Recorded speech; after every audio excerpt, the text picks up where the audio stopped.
இப்ப நான் சொல்ல இப்ப நேத்து கனிமொழி என்ன சொல்றாங்க திருநெல்வேலியில இன்னும் பேச்சுவார்த்தை தொடங்கல.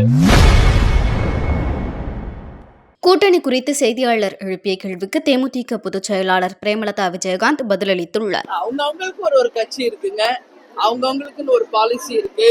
அவங்கவுங்க கட்சி நிர்வாகிகள் தொண்டர்கள் யாரோட கூட்டணி அமைக்கணும்னு ஒரு நிலை இருக்கு. அதனால எல்லாருமே தேமுதிக கூட தான் கூட்டணி வைக்கணும்னு நாங்க எப்பயும் சொல்ல மாட்டோம். அந்தந்த கட்சியின் நிலைப்பாடு ஏதோ அது அப்படிதான் இருக்கும். அது நம்ம அதை பத்தி என் கருத்து எதுவும் இல்லை. இப்ப எங்க கட்சியினுடைய நிலைப்பாடு கேட்டா அதற்கு நான் பதில் சொல்றேன். இப்ப எத்தனை அணி இருக்கு உங்களுக்கே தெரியுமே, பத்திரிகையாளர்கள் உங்களுக்கே தெரியுமே எத்தனை அணி இருக்கு.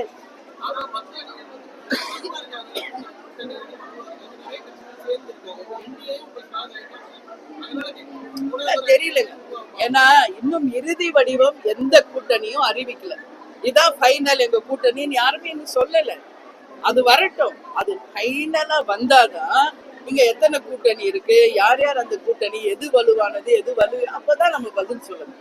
இறுதி வடிவம் வரட்டும், அப்ப நான் பதில் சொல்றேன். இப்ப நான் சொல்ல இப்ப நேத்து கனிமொழி என்ன சொல்றாங்க திருநெல்வேலியில இன்னும் பேச்சுவார்த்தை தொடங்கல. எடப்பாடியார் அண்ணன் என்ன சொல்றாரு, நாங்க இன்னும் பேச்சுவார்த்தை தொடங்கல இல்லையா. நான் எங்க ஊர்ல இருக்கேன், உங்களுக்கே தெரியும். அப்ப தொடங்கி நாளைக்கு வரைக்கும் இருக்க, 3ஆம் தேதி நைட் தான் போறேன். அதனால நாங்க நிச்சயமாக தேமுதிக என்று ஒரு தமிழ்நாடு முழுக்க இப்ப நான் மீட்டிங்ல சொன்னதான் 234 தொகுதிகளும் பூத் கமிட்டிகளை அமைத்து 3வது ஒரு மிகப்பெரிய கட்சியாக நாங்க நிரூபிச்சிருக்கோம்.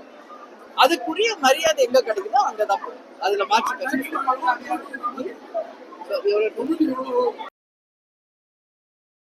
செய்திகளை உள்ளது உள்ளபடி தெரிந்து கொள்ள ரெஃப்ளெக்ட் நியூஸை சப்ஸ்கிரைப் பண்ணுங்க.